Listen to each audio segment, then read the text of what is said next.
I'm here with Keith Vernege of the COI, who was the chairman of the Judges Today at the Drum Marketing Awards. Keith, I wonder if you could just give me a few thoughts, a few of your opinions on some of the work that you saw in today's awards. First of all, I thought the submissions were very strong this year. Close call in some categories, very high standard in submissions. I thought the judging panel were a very, very strong panel. Good range of people from the industry, and in some places quite difficult to decide. I know, obviously, during the course of the discussions today, there was quite a heated debate on social media. It was felt that some clients are obviously getting it, and some aren't. What are your kind of feelings on social media and what it can bring to the marketing process, certainly from your own point of view at the COI?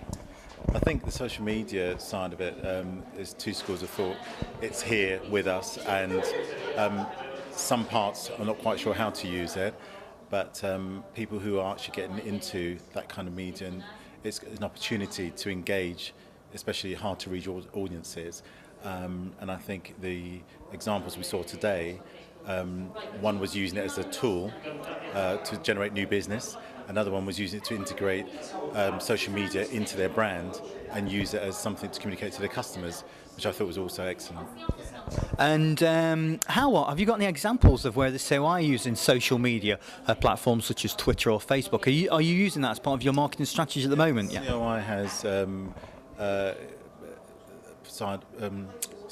an area on Facebook, and we're using the Twitter side of communications as much as more as possible, and we're trying to use it more into integrated campaigns and planning that into the future. So it is going to be something that's going to be considered strongly, in future campaigns.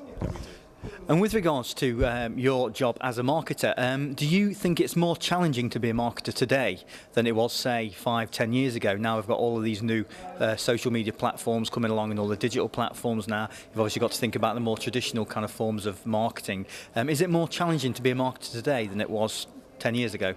Most definitely. There's much more choice in terms of how you can communicate. So I think the job is harder to work out exactly how to target your audience and how to reach them. That's the basic challenge. It was 10 years ago. It's even harder to do that now. But if people plan correctly and think through the concepts and think through what they're trying to achieve and who they're trying to talk to, it becomes a little bit easier and find a way to direct the client to their audience. Now, as chairman of the judges, you had the honour of picking your own chairman's award, and you went for Happy Eggs by Noble Foods. Can you just explain why you went for that and what impressed you about that entry? Yes, I thought it was quite a brave move to take a product like the eggs, which everybody else is kind of using traditional ways of actually communicating and packaging. I thought this was a nice way of actually taking the creative a little bit further, using marketing techniques to attract to that brand and to the packaging itself. And I thought they did it really, really successfully, and the results speak for themselves as well. And quite interesting today, obviously there's a lot of consumer brands around the table, but the Grand Prix award went to the NHS, public sector body obviously. I wonder what are your kind of thoughts on that, a public sector body like the NHS beating some of the huge consumer brands like IKEA that were in the running today? I think both the IKEA example and the NHS example were very much about looking at your audience and targeting your audience, and making sure you make them feel part of your message, or your message is getting through. With the NHS, I thought they did an excellent job of actually coming up with creative and marketing strategy that's based on solid insight, and that insight drove the strategy, it drove the creative, and ultimately it produced results. And in their case, it was 35% up in intake for the breastfeeding campaign, from the breastfeeding campaign. Thank you very much, Keith.